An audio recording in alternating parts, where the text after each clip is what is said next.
Bonjour tout le monde, j'espère que vous vous portez à merveille.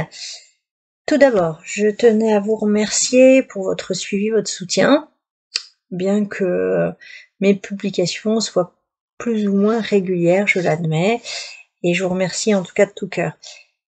Voilà, j'avais besoin de vous faire cette petite vidéo pour couper court à toutes les idées un peu fantasmagoriques, parce que je crois que c'est bien le terme, sur les soins énergétiques concernant l'énergétique chinoise et le magnétisme particulièrement, puisque c'est mon credo. Voilà.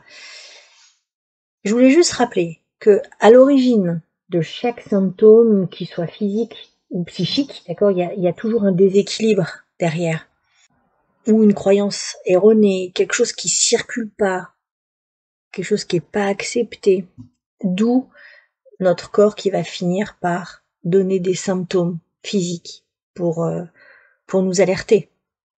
Et on a beau soigner les symptômes, si la cause profonde n'est pas soignée, ben les symptômes reviendront.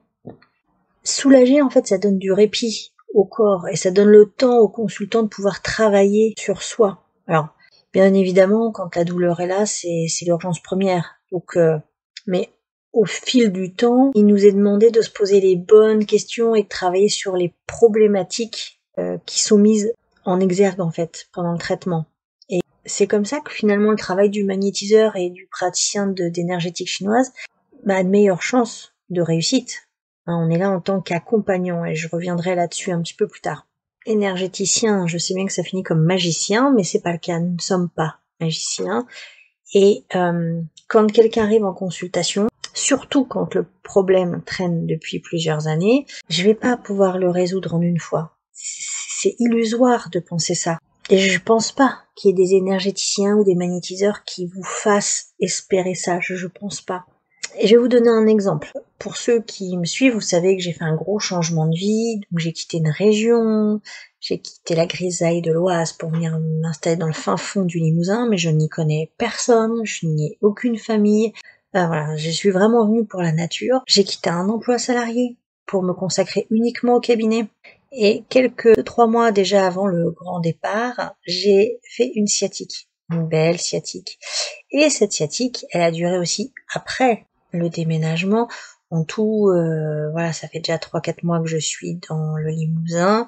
Donc en fait, on va dire entre 6 et 8 mois de sciatique. C'est très long, une sciatique, ça se soigne en règle générale plutôt assez rapidement et assez bien. J'ai été plusieurs fois chez ostéo, tout ça pour vous dire que tant que je me suis dit oh bah oui, c'est normal, t'es en train de préparer les cartons, tu prends du lourd, forcément, ça te tire sur le bas du dos, t'as fait la sciatique, et puis t'es fatigué, voilà, tant que j'étais restée là-dedans.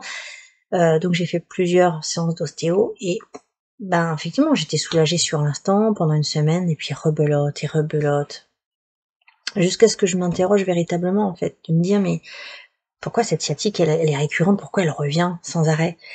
Et je me suis rendu compte que même si je suis très heureuse de mon changement de vie et que je suis bien dans le lieu dans lequel je suis aujourd'hui, ça n'empêche pas mes peurs de ne plus avoir d'emploi salarié, de ne pas forcément me faire d'amis dans la région, de pas que mon cabinet fonctionne pas, enfin bon, toutes les peurs matérielles liées à ça. Et une fois que j'ai pu prendre conscience de ça, du coup j'ai accompagné le système, j'ai pu parler aussi à mon corps, j'ai pu conscientiser, et aujourd'hui ma sciatique va beaucoup mieux.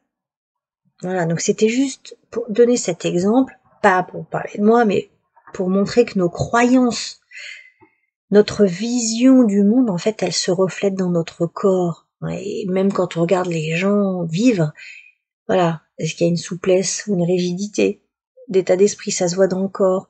Est-ce qu'il y a quelqu'un qui manque d'équilibre, ou qui est plutôt très stable, droit dans ses pompes, tout ça, ça se voit dans le corps. Et du coup, faut apporter de l'attention à tout ça. C'est pourquoi j'ai créé des méditations guidées autour de chaque partie de notre corps. Si ça vous intéresse, je vous mettrai le lien en dessous, afin qu'on prenne conscience que chacun de nos membres n'est pas juste un bout de chair, voilà, loin de là.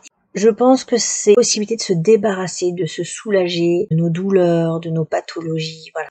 Que ce soit une cause émotionnelle, c'est-à-dire interne, ou une cause externe, c'est-à-dire liée à l'environnement, à la météo, à l'alimentation, etc. Quand vous venez en séance, le corps reçoit toujours de quoi se rééquilibrer. que ce soit en énergétique chinoise ou en magnétisme. Mais il faut lui laisser du temps. N'oubliez pas qu'en fait, il est seul dans ce processus, dans le sens où où l'énergéticien vient donner le coup de pouce, l'influx, mais il est seul, d'accord, à faire le boulot réellement. Il n'y a pas d'intervention chimique, et ça, faut vraiment prendre conscience de ça, parce qu'on a tendance dans cette société à vouloir vite, il faut que ça se fasse, sinon c'est que ça marche pas. Et effectivement, ça marche pas comme ça.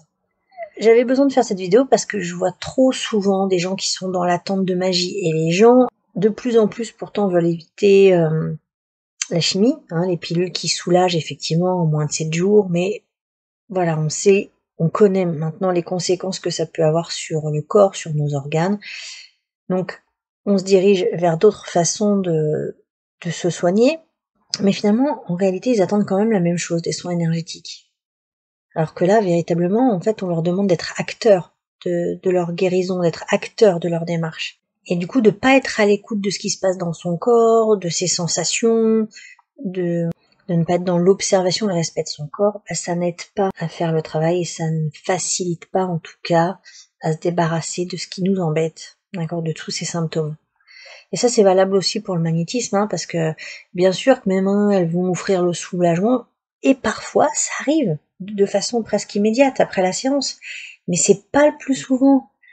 Et le consultant doit avoir confiance et s'attendre à plusieurs séances. Et du coup, c'est très important que nous redevenions conscients du pouvoir de notre mental, de nos émotions, et de pas tout attendre du soignant. Déjà, c'est un terme que j'aime pas, j'y reviendrai un tout petit peu plus tard. On va voir pourquoi.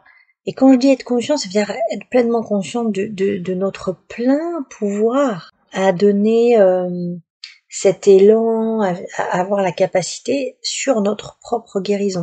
Et pourtant, je préviens systématiquement lors de séances, lorsque j'ai des nouveaux consultants qui arrivent, je préviens qu'en fait, le mieux-être peut arriver dans les jours qui suivent, ou l'inverse, c'est-à-dire que il peut y avoir augmentation, aggravation de la douleur ou du mal-être pendant quelques jours.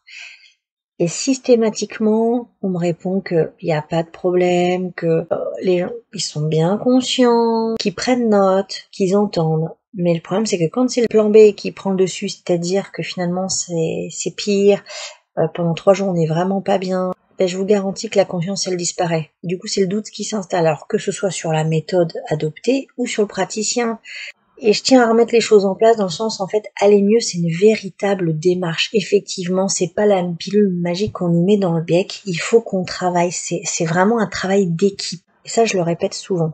Pareil, quand je capte des messages en séance de magnétisme, c'est pour qu'ils puissent en faire quelque chose. De toute façon, c'est pas compliqué. S'ils sont pas prêts à entendre, ou si c'est pas le moment pour eux, je reçois rien. Là encore, qu'est-ce qu'ils vont faire? Même s'ils sont prêts, qu'est-ce qu'ils vont décider d'en faire? Soit on prend en compte, on y réfléchit, et le chemin alors sera non pas facile, parce que là, faut pas se leurrer, mais en tout cas le résultat sera gracieux à la fin, même si c'est au bout de plusieurs semaines ou de plusieurs mois. Mais alors si c'est mis de côté, les problématiques vont ressurgir à nouveau, encore et encore, s'aggraver. Voilà, le corps manifestera autrement à un autre endroit, de façon de plus en plus violente, d'accord, ou handicapante, c'est sûr. On attend trop de l'extérieur. On attend que tout vienne de l'extérieur. Et du coup, il est important de remettre au centre cette notion d'accompagnement et non plus de soignant, que j'aime pas, parce qu'en fait, soignant, en fait, on attend tout, c'est un peu idéalisé, on attend de cette personne qu'elle qui est de la magie, qu'elle guérisse.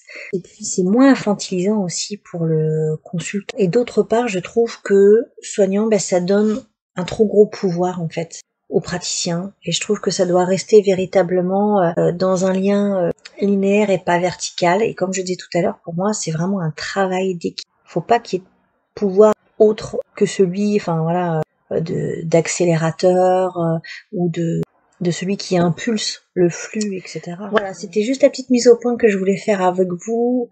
Je vous remercie de m'avoir écouté à nouveau, et je vous dis à très bientôt dans l'Odyssée Zen d'Angélique. Si vous voulez faire un tour sur le site, je vous laisse ce qu'il faut sous la vidéo, et également dans le cabinet. Je vous attends avec plaisir. Je vous dis à très bientôt. Au revoir.